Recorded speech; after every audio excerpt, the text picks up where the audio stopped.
ಇದೆಲ್ಲ ಕನ್ಸಲ್ಲಾಯ್ತಾ ಅಥವಾ ನಿಜವಾಗ್ಲೂ ಆಯಿತಾ ಅಂತ ಈಗಲೂ ಗೊತ್ತಾಗ್ತಿಲ್ಲ ಅತ್ತೆ. ಏನೋ ನಮ್ಮ ರಶ್ಮಿ ಆಸೆ ಪಟ್ಟಂಗೆ ಅವಳು ನಾವು ಗಂಡನ ಮನೆಗೆ ಕಳಿಸ್ಕೊಟ್ಟಾಯ್ತು, ಅದೇ ಸಮಾಧಾನ. ಅತ್ತೆ, ಈ ವಿಷಯಕ್ಕೆ ನಿಮಗೆ ಖುಷಿ ಇಲ್ವಾ? ಹೆಂಗವಾಯ್ತದೆ? ನನ್ನ ಮಗಳು ಸಂಸಾರ ಸರಿ ಮಾಡ್ಕೋಬೇಕು ಅಂತ ಗಂಡನ ಮನೆ ಸೇರ್ಕೊಂಡವಳೆ, ಇನ್ನೂ ಸರಿ ಆಗಿಲ್ಲ ಅಲ್ವಾ? ಸಂತೋಷ ಎಲ್ಲಿಂದ ಆಯ್ತದ? ಅಲ್ಲತ್ತೆ, ಅಲ್ಲಿ ಇನ್ನೇನು ಸಮಸ್ಯೆ ಆಗೋದಕ್ಕೆ ಸಾಧ್ಯ ಅತ್ತೆ? ಆ ಮನೇಲಿ ಸಮಸ್ಯೆ ಅಂತ ಅನ್ನೋದಾದರೆ ಅದು ಸೀನಾನೇ. ಅವನನ್ನು ಸರಿ ಮಾಡಿದ್ರೆ ಎಲ್ಲ ಸರಿ ಹೋಗುತ್ತತ್ತೆ. ಇಲ್ಲ ಪಾರು, ಆ ಮನೆಗೆ ಸೀನಾ ಮಾತ್ರ ಸಮಸ್ಯೆ ಅಲ್ಲ, ಮತ್ತೆ ಆ ಮನೆ ದೊಡ್ಡ ಸಮಸ್ಯೆನೇ ಲೀಲಾ.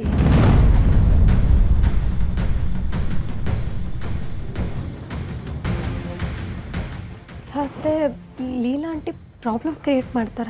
ಆ ಲೀಲಾ ನನ್ನ ಕಂದಂಗೆ ಒಂದು ತುತ್ತು ಅನ್ನ ಕೊಡ್ದೆ, ಹಸು ಕೆಡವಳೆ. ನನ್ನ ರಶ್ಮಿ ಒಂದು ತುತ್ತು ಅನ್ನ ತಿಂದೆ, ಹಸುವಿಂದ ಬರೀ ನೀರು ಕುಡ್ಕೊಂಡು ದೇವ್ರ ಪ್ರಸಾದ ತಿನ್ಕೊಂಡು ದಿನ ಸಾಗಿಸ್ತವಳೆ.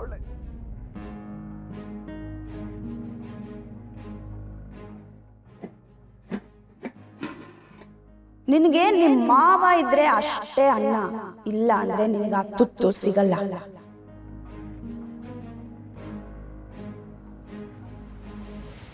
ನನ್ನ ಮಗ ತೆಂಗೆರನ್ನೆಲ್ಲ ಏಟ್ ಪ್ರೀತಿ ಮಾಡ್ತಾನೆ, ಅದ್ರಾಗೆ ನನ್ನ ಮಗಳು ರಶ್ಮಿ ಆಸೆ ಪಟ್ಟಿದ್ದೆಲ್ಲ ತಿನ್ನಕ್ ತಂದು ಕೊಡ್ತಿದ್ದ. ಅದು ನಿನಗೂ ಗೊತ್ತಾನೆ.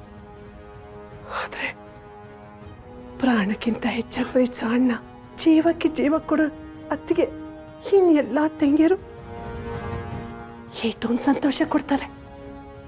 ನನ್ನ ಮಗಳು ಪ್ರತಿದಿನ ಒಂದೊಂದು ತುತ್ತು ಅನ್ನಕ್ಕೂ ಪರದಾಡ್ತಾಳೆ ಕಣವ. ನಾನು ಹೆಂಗ ವಯಸ್ಸಾಗ್ತ ತಡ್ಕೊಳ್ಳಿ.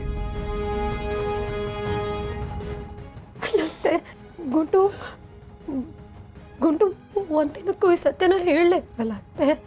ನನ್ನ ಮಗಿನ ನೆನ್ಸ್ಕೊಂಡ್ರೆ ಸಂಕಟ ಆಯ್ತದ ಕಣವ, ಸಂಕಟ ಆಯ್ತು.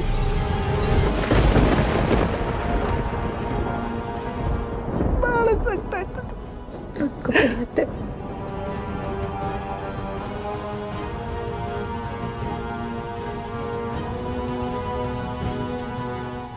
ಲೀಲಕ್ಕ ಇಂಥ ಕೆಲಸ ಮಾಡ್ತಾಳ?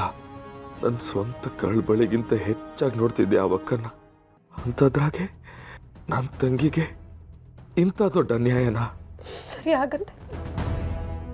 ಇಲ್ಲ, ಬುಡಕಿಲ್ಲ, ನಾನು ಬುಡಕಿಲ್ಲ.